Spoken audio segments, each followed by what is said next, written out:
A'udzubillahi minasyaitonirrajim. Bismillahirrahmanirrahim. Assalamualaikum warahmatullahi wabarakatuh. Alhamdulillahirabbil alamin. Wa bihi nasta'in ala umuri dunya waddin. Wassalatu wassalamu ala nabiyyina Muhammadin wa ala alihi wa ashabihi ajma'in. Ya alimullah ma'alimna ma yanfa'una wanfa'na bima 'allamtana wa zidna ilma wa aranal haqqa haqqa warzuqna ittiba'ah wa aranal batila batila warzuqna jatinabah. Rabbana zidna ilman warzuqna fahman wa rizqan tayyiban wa amalan mutaqabbalan ya ghafur rabbana innana amanna faghfir lana dzunubana wa qina adzabannar walhamdulillahi rabbil alamin amma ba'd. Alhamdulillah, segala puji adalah milik Allah, Tuhan semesta alam yang telah menciptakan kita. Kembali kita berjumpa di channel iDream TV dalam program Tarbiyatul Aulad, ya, di mana kita akan belajar tentang bagaimana mendidik anak-anak kita agar menjadi pribadi yang soleh. Tidak lupa kita baca salawat dan salam. Allahumma sholli ala sayyidina Muhammad wa ala ali sayyidina Muhammad. Assalamualaikum ayuhan nabi wa rahmatullahi wabarakatuh. Semoga Allah terima salawat dan salam yang kita baca dan dilimpah curahkan kepada Nabi kita Muhammad SAW, ya, dan juga para nabi dan rasul yang lainnya. Dan semoga kita termasuk ke dalam kelompok, ya, orang yang akan berbahagia ketika berjumpa dengan Allah nanti di yaumul mahsyar, dijauhkan dari siksa api neraka, dimasukkan ke dalam jannah dan dipertemukan dengan Rasulullah Muhammad SAW. Insyaallah, amin ya rabbal alamin. Sahabat Adrim yang dirahmati Allah di manapun Anda berada, di dalam kesempatan kali ini melanjutkan kajian kita di program Tarbiyatul Aulad, ya, merujuk kepada kitab atau buku yang ditulis oleh Syekh Dr. Abdullah Nasirwan tentang teori-teori pendidikan anak, ya, yaitu di dalam kitabnya Tarbiyatul Aulad fil Islam, pendidikan anak di dalam Islam. Masih membicarakan tentang pendidikan seks untuk anak, ya, di mana kali ini kita akan bahas tentang bagaimana mengajarkan anak etika melihat sesama perempuan, ya, di dalam konteks pendidikan seks untuk anak, ya. Bagi kita yang punya anak perempuan, ini juga harus diajarkan, ya, batasan-batasan atau etika di dalam pergaulan, ya, sesama perempuan dalam hal masalah aurat, ya, batasan melihat aurat. Nah, seorang perempuan tidak boleh melihat bagian di antara pusar, ya, sampai lutut perempuan lainnya, baik yang dilihat itu dekat maupun jauh, muslimah maupun yang bukan muslimah. Jadi basicnya, dasarnya, ya, seorang wanita, ya, anak-anak perempuan kita tidak boleh melihat secara sengaja, kalau nggak sengaja lain ceritanya, ya, aurat sesama perempuan, ya, yang aurat inti, ya, dari pusat sampai batas lutut, gitu, ya. Antara pusat dan lutut, dari dekat maupun jauh, ya. Nah, dalilnya adalah yang pertama hadis dari Imam Muslim, ya, la yanzuru rajulu ila auratir rajul wala mar'atu ila auratil mar'ah. La yanzuru rajulu ila auratir rajul walal mar'atu ila auratil mar'ah. Maaf, ya. Laki-laki tidak boleh melihat aurat laki-laki dan perempuan juga tidak boleh melihat aurat perempuan. Ini Rasulullah yang mengajarkan, ya. Dalam hadis lainnya disebutkan ma baina surrati warraqbati aurah, ya, di antara pusat dan lutut itu adalah aurat. Nah, batas pusat ke bawah sampai lutut itu aurat. Bahkan disebut juga al-fakhzu aurat, ya, aurah paha, ya, itu juga aurat. Nah, berdasarkan hadis-hadis itu, ya, maka dapat disimpulkan bahwa diharamkan bagi seorang wanita, ya, anak-anak kita nih yang perempuan, ya, untuk melihat, ya, paha, ya, gitu, ya, paha anak perempuan lainnya, ya, temannya, ya, yang bukan mahram, ya, ya, orang lain, gitu, ya. Ya, melihat paha anak perempuan, ya, apakah saudara perempuannya, ya, kemudian ibunya, ya, tetangga perempuannya, teman perempuannya, baik di kamar mandi maupun di tempat lain, tanpa hajat ya. Ya kalau anaknya pahanya luka ya tentu dilihat ya.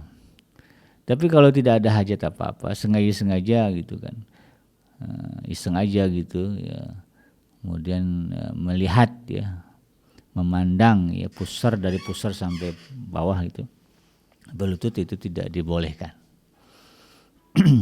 Cakupannya luas, kecuali itu tadi ya, ingin memastikan bahwa anak kita memang sehat ya, kulitnya tidak ada penyakit ya. Kadang-kadang kan anak-anak kita tuh ada yang karena belum ngerti kesehatan ya, sehingga kemudian kulit di bagian area-area itu ya, di bokongnya atau di pahanya kadang suka ada penyakit kulit. Nah ini kan harus dicek ya, itu beda ceritanya.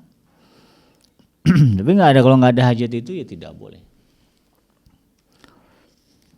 Apalagi orang lain gitu ya. Nah hikmah dari pengharaman ini, kata saya Dr. Abdullah Nasirwan, adalah agar perempuan terjaga dari rangsangan-rangsangan syahwatnya ketika melihat pemandangan yang merangsang atau mengandung fitnah. Karena rangsangan itu ya bisa mendorong seorang perempuan menjadi lesbian. Nah, ini kan jadi masalah itu ya. Ada perempuan suka dengan perempuan, sukanya itu suka seperti kepada lawan jenis ya. Tapi yang disukainya sesama jenis ya, perempuan atau lesbian.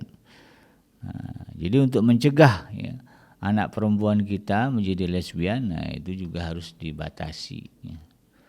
Memandang aurat temannya, saudaranya, atau juga mungkin ibunya, tantenya ya. Kalau nggak ada hajat janganlah ya. Hajat yang maslahah maksudnya, yang baik. Nah, itu alasan utamanya itu. Dan memang ya itu kan bukan persoalan sepele ya. Kata saya Dr. Abdullah Nasirwan ya. Karena fenomena lesbian ini adalah salah satu ciri kiamat ya. Sebagaimana disebutkan dalam hadis ya. Iktafa'ur rijali birrijali wa iktifa'un nisa'i bin nisa'i ya, laki-laki berhubungan dengan laki-laki, gay ya, dan perempuan berhubungan dengan perempuan atau lesbian. Ini menjadi ciri tanda akhir zaman. Dan kalau itu sudah marak dan umum, siap-siap lah ya manusia punah. Ya kiamat kan. Kalau nggak ada manusia lagi habis ya. Laki-laki suka laki-laki, perempuan suka perempuan, mau ngeluarin anak dari mana? Ya. Nah, itu jadi kiamat.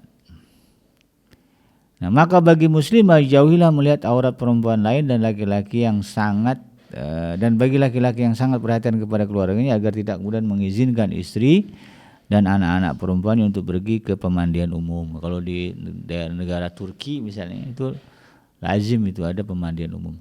Di kita juga ya di Indonesia ya kayak di pelosok-pelosok ya, yang rumahnya pinggir sungai di kampung-kampung, yang nggak punya tempat mandi sendiri kan mandinya di sungai ya.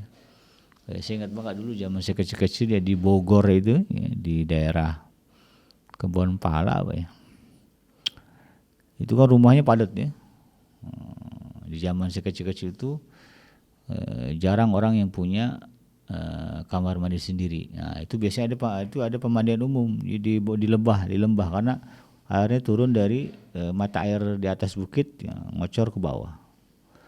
Itu ada pemandian umumnya, ya, ada WC umumnya, rame-rame nyuci bareng di situ, itu, mandi bareng di situ. Ya. Nah itu kata Syekh Dr. Abdullah Nasirwan, untuk mencegah itu tadi ya, melihat aurat orang lain sesama wanita, maka jangan dibiasakan.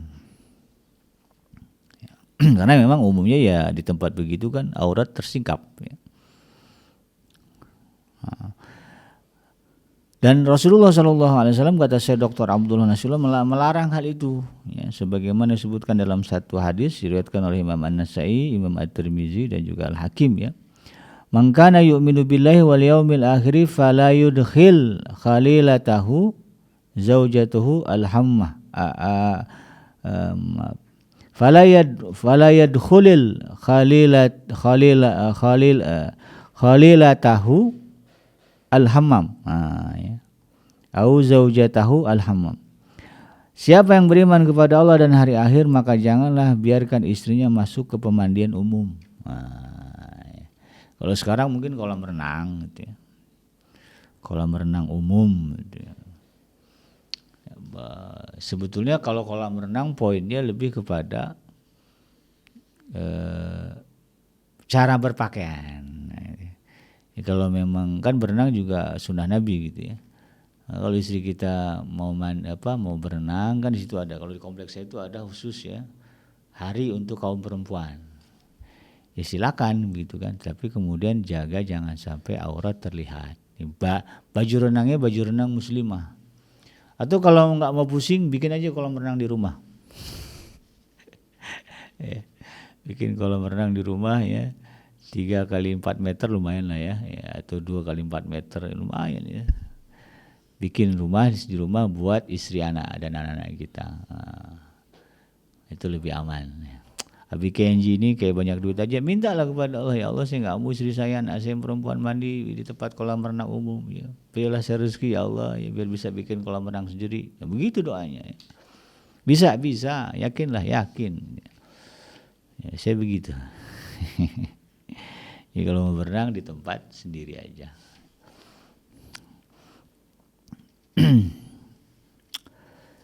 Nah, jadi itu ada larangannya. Dalam hadis yang lain, kaum perempuan Himsa atau Syam pernah menemui Sayyidah Aisyah radhiyallahu anha dan beliau berkata, ini kata Sayyidah Aisyah apa? Kaliankah yang suka masuk dengan sesama kaum perempuan kalian ke pemandian?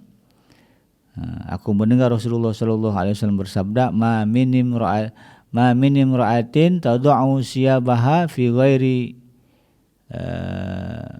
baiti zaujiha illa hatakat sitara bainaha wa baina rabbaha. Tidaklah seorang perempuan yang menanggalkan pakaiannya selain di rumah suaminya, melainkan itu merusak perlindungan yang terdapat di antara dirinya dengan Tuhannya, dengan Rabbnya.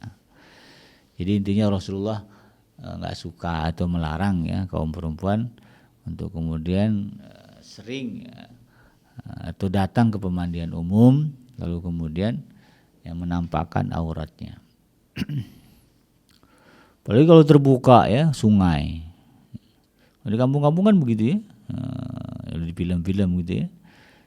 Itu emak-emak kaum wanita ya, ada satu spot ya di situ ya mereka mandi, nyuci rame-rame gitu kan. Makanya dalam hal ini ya kalau ada tempat pemandian umum ini harus di-manage juga itu ya kan masalahnya itu ya. Ya nggak bisa bikin kamar mandi di rumah sendiri gitu kan ya, harus mandinya di tempat umum ya, pintar-pintar lah ya, di manage bagaimana supaya kemudian tidak melanggar syariat.